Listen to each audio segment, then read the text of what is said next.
대선 때 우리 당이 국민에게 약속한 것들은 반드시 지켜져야 합니다. 인수위에서 발표한 국정과제에 여성가족부 폐지가 빠졌습니다. 하지만 이는 인수위에서 밝혔듯이 정부 조직 개표는 다루지 않았기 때문이므로 공약 추진에 관해서 오해가 있어서는 아니 됩니다. 여성가족부 폐지는 당선인께서 수없이 말씀하신 공약입니다. 저 역시 국민의힘 원내대표이자 선거 당시 당선인과 핵심 공약을 검토했던 당사자로서 국민과 한 약속은 반드시 지키도록 최선을 다할 것입니다.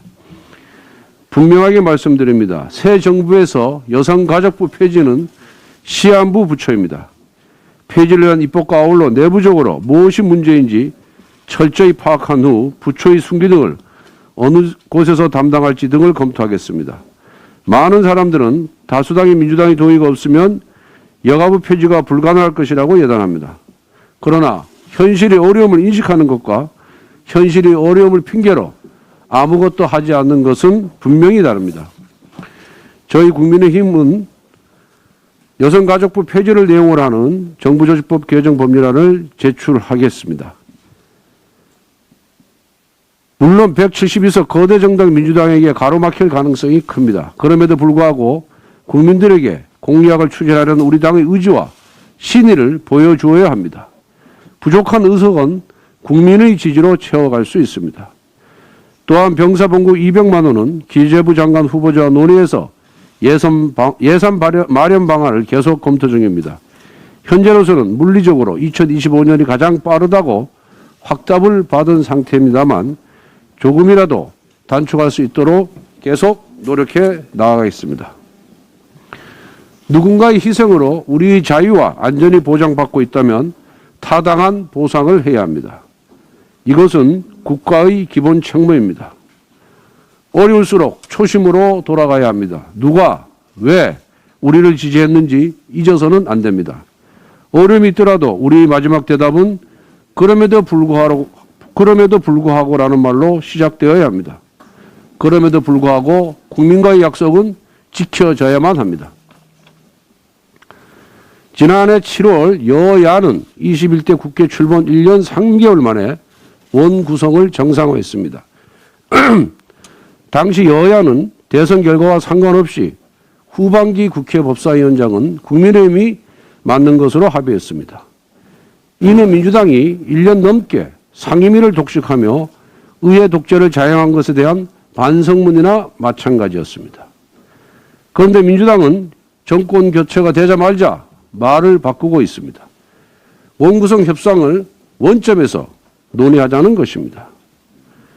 자신들이 여당일 때는 여당이란 이유로 법사위원장 자리를 강탈해 가더니 대선에서 패배하니 야당 몫이라고 우기겠다는 것으로 보입니다. 국회의장과 법사위원장을 여야가 나눠 갖는 것은 1988년 13대 국회 때부터 지금까지 이어져 온 국회의 전통이자 관행입니다. 그 이유는 국회 운영과 관련해서 가장 큰 권한을 갖고 있는 국회의장과 법사위원장이 한 정당이 다 차지하게 될 경우에는 의회의 독재로 흐를 가능성이 높기 때문입니다. 국회 내에서도 견제와 균형의 원리를 도입해서 원만하고 합리적인 국회 운영을 하자는 취지에서 국회의장과 법사위원장을 나눠 가진 것입니다. 그럼에도 불구하고 민주당은 21대 국회에서 거대 의석을 차지했다는 이유로 1년 3개월간 국회의장과 법사위원장 자리를 독차지했고 거기에도 그것도 부족해서 17개 상임위원장 자리를 독식했습니다. 그 결과 의회 독재, 입법 독재라는 비판이 거세지자 이번 대선을 앞두고 여론을 반전시키자는 차원에서 법사위원장 자리를 후반기에는 국민의힘에 주겠다라고 약속을 했던 것입니다. 그런데 민주당의 원내대표는 이렇게 말씀하십니다.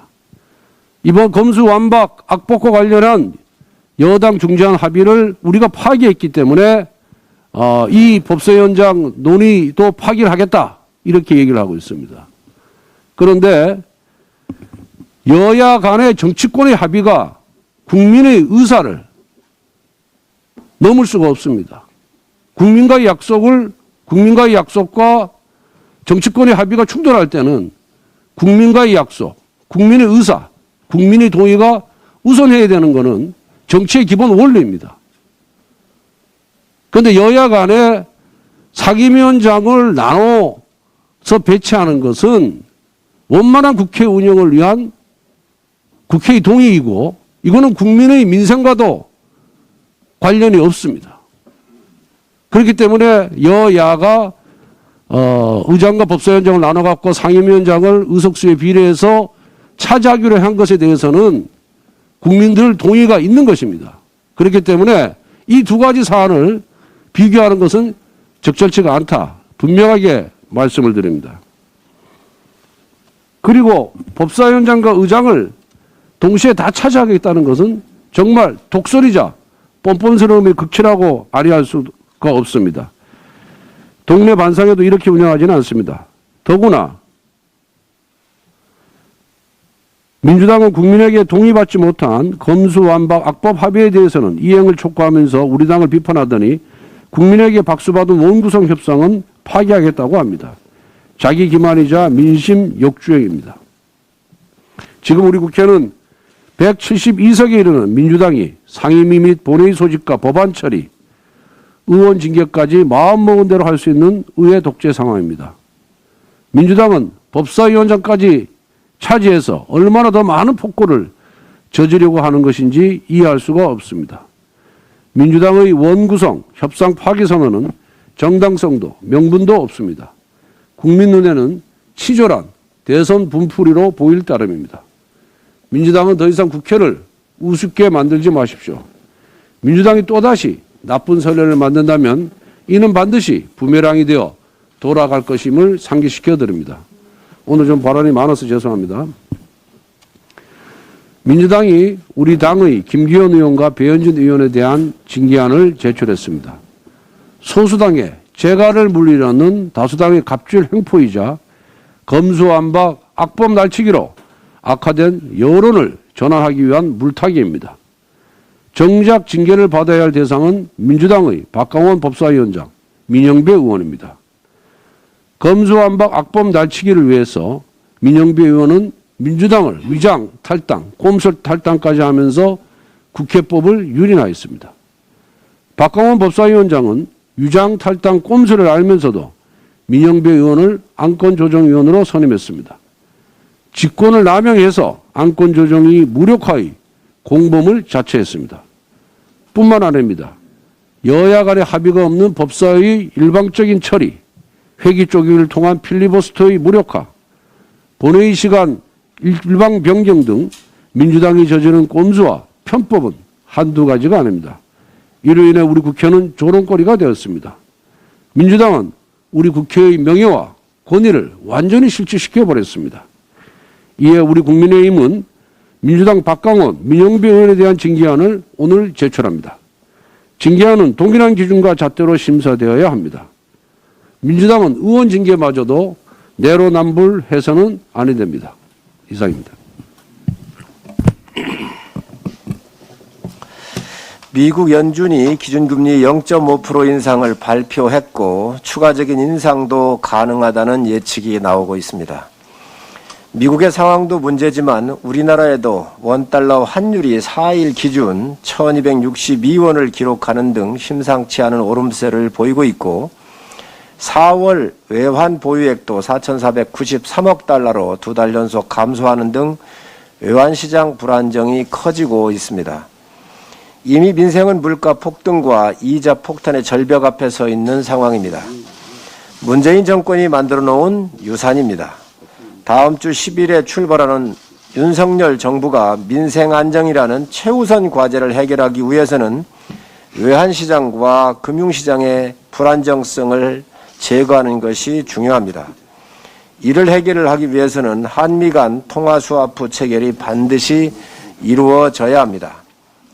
그런 의미에서 오는 20일에 열리는 한미 정상회담에서 한미 통화 스와프 의제를 긍정적으로 논의되기를 희망합니다. 문재인 정권이 외교적, 경제적으로 붕괴시켜 놓은 통화 스와프를 윤석열 정부는 반드시 바로 세워 놓아야 합니다. 윤석열 정부는 출범 즉시 미국, 일본 등 주요 국가와의 통화 스와프를 체결하여 최악의 상황을 대비하고 긴급 외화 유동성 확보 등 금융 안전망 구축에 나서야 합니다. 국민의힘은 국가 경제의 안정과 민생 회복의 전면에 나서서 문재인 정부가 망가뜨린 국가의 틀을 바로 세울 것입니다. 국민의힘은 윤석열 정부의 최우선 과제인 민생 안정 대책의 적극적인 지원과 함께 따뜻한 동행, 모두가 행복한 사회라는 국정 목표에 따른 농산 어촌의 지원에 적극 나서겠습니다. 특히 본격적인 농번기에 돌입함에 따라 농촌 인력이 부족하지 않도록 외국인 노동자 대책을 더욱 꼼꼼히 챙겨 나가도록 하겠습니다.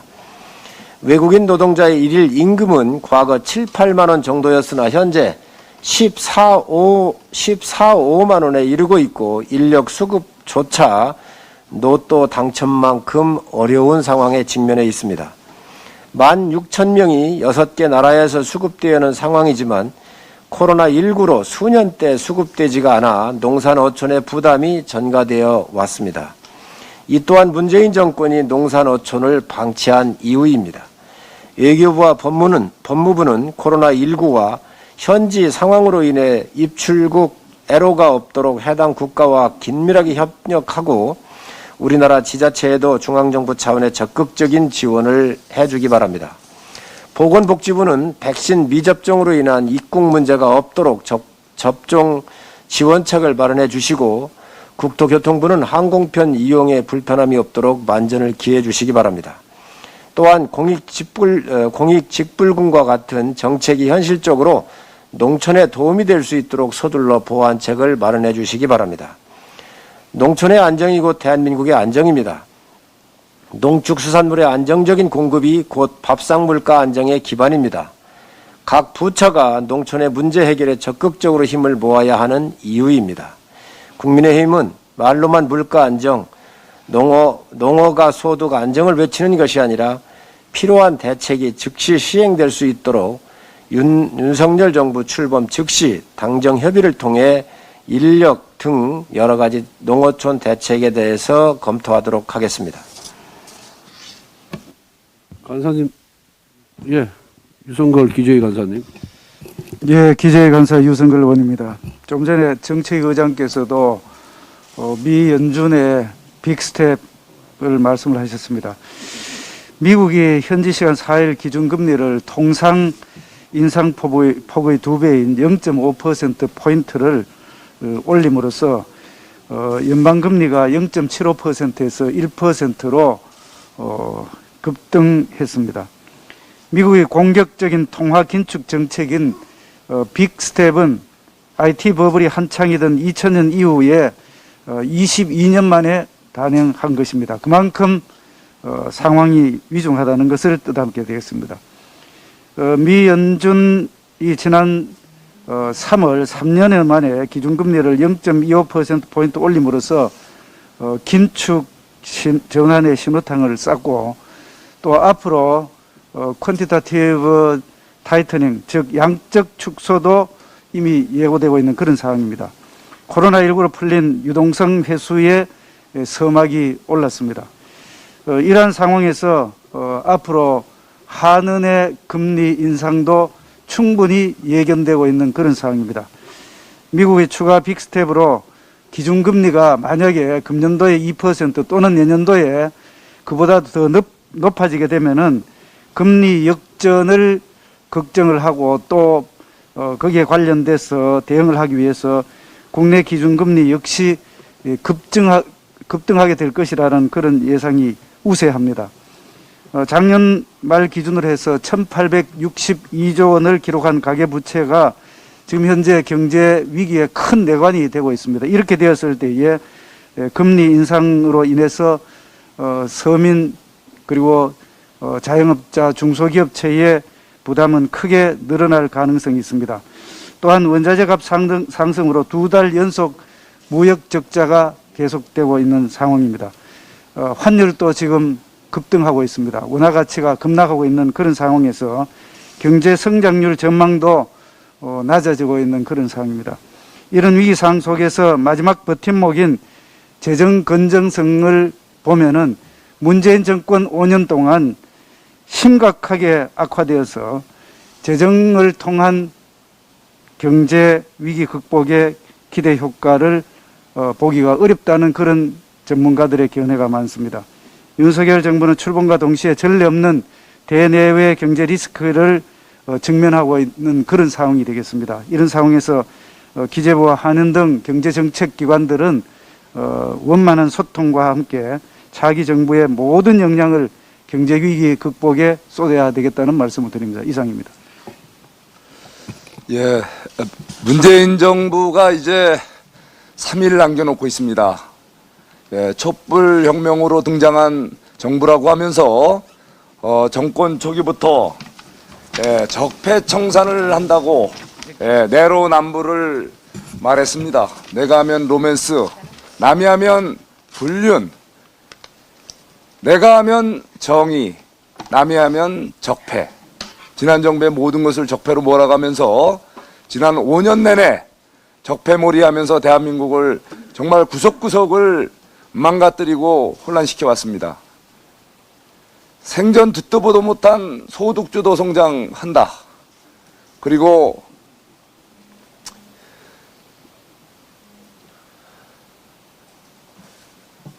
국민 희생만을 강요하는 코로나 방역 대책으로 그야말로 국민 생활, 경제 파탄, 민생 파탄, 세금 폭탄으로 국민들을 힘들게 한 지난 5년이었습니다. 예, 거기에다가 흑백 논리, 갈라치기, 1차 방정식 논리로 외교, 안보, 사회 혼란시켰습니다. 외교 참사, 안보 위기, 사회 분열, 소위 3탄 4기열을 야기한 지난 5년이었습니다. 문재인 정부 이제 떠나가면서 내로남불, 내정남적을 넘어서 검수완박, 죄인 대박을 하겠다고 합니다. 이게 말이 됩니까? 떠나가면서 잘못한 것에 대해서는 솔직히 잘못을 인정하고 반성하고 새 정부가 제대로 민심을 살펴서 일할 수 있는 여건을 만들어주는 것이 떠나가는 정부의 역할입니다. 윤석열 정부의 출범을 앞두고 도와주지는 못할 망정 새 정부 출범을 위한 장관, 총리, 인사청문 보고서, 인사청문회 정말 이렇게 발목 잡아도 되는 겁니까? 그들이 말하는 인사기준 5대 원칙, 7대 원칙 다 문제가 없는 후보들에 대해서도 인사청문 보고서 채택을 회피하고 있습니다. 마치 감사원 감사하듯이 수사기관 수사하듯이 먼지털기식 인사청문회 끝나고도 자료 요구하면서 인사청문 보고서 채택을 회피하고 있습니다. 제발 이제 국민들이 이제 무섭지 않습니까? 정권을 내주고도 아직도 반성하지 못하고 새 정권 발목 잡기 그리고 과거 본인들의 잘못에 대한 반성 회피하는 그 잘못된 행태 즉각 시정하시고 3일 후에 그리고 5월 10일 날 윤석열 정부 정상 출범할 수 있도록 오늘이라도 바로 협조해 주시기를 간곡히 호소드립니다. 이상입니다. 수고하셨습니다. 이종성 의원님. 예.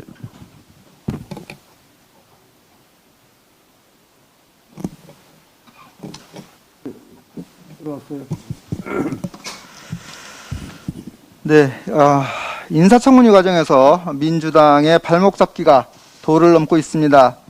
검증도 하지 않고 다짜고짜 후보직 사퇴만 외치는가 하면 인사청문위원들이 소위민 청문위는 회피하고 청문위장 밖에서 묻지마식 후보 처리만 주장하고 있습니다. 지난 3일 보건복지부 장관 인사청문회 중 민주당 의원들은 그간 제기해오던 무분별한 의혹들에 대한 후보자의 해명이 이어지자 이를 반박할 근거도 없이 이해할 수 없는 트집으로 청문위장을 퇴장했습니다. 청문위장을 박차고 나간 민주당 위원들에 이어서 민주당 소속 상임위원장은 7시 30분경 정유를 선포해놓고 밤 12시 자동 산의가 될 때까지 이렇다 할 아무런 조치도 없이 야당 의원들은 물론 청문회에 증인으로 출석한 많은 사람들과 장관 후보자 그리고 관계 공무원 등 수십 명이 언제 속게될지 모르는 상황에서 회의장 주변에서 대기해야 하는 무책임한 상황을 연출하였습니다. 국회와 국민들에 대한 기본적 존중과 예의조차 저버린 것에 다름 아닙니다. 결국 국민의힘 위원들만 자정까지 후보자와 함께 청문회 아닌 청문회를 진행하며 검증을 이어갔습니다. 의혹에 대한 사실 여부를 객관적으로 따져 묻는가 하면 보건복지 현안에 대한 질의를 이어가며 정책 자질도 검증하기 위해 주어진 시간을 끝까지 노력했습니다. 청문위원은 주어진 청문 자리에 최선을 다해야 합니다. 위원들은 꼼꼼한 질의를 하고 후보자의 한마디 한마디 답변을 들으며 국민들께서 장관 자질을 판단하실 수 있도록 역할을 해야 하는 것입니다. 보고서 채택과 고발 및 수사 여부는 청문회를 충실히 마치고 나서 판단해도 될 일입니다. 민주당 의원들은 무슨 자격으로 국민들이 주신 청문위원회 소임을 내팽개치고 후보자 검증을 회피하고 있습니까? 우리 당의 청문위 복귀 요구를 끝끝내 무시하고 정유 상태의 회의를 4-5시간이나 방치한 행동에 대해 국민들의 시선이 과연 두렵지 않은 것입니까? 민주당은 국무위원들의 민생 수행 자질 검증은 염두에도 없고 인사청문회를 정쟁의 자리로 만든 구태 정치를 이제 그만 멈춰야 할 것입니다. 있습니다. 또 발언하실 박형수 의원님, 대변인님. 네.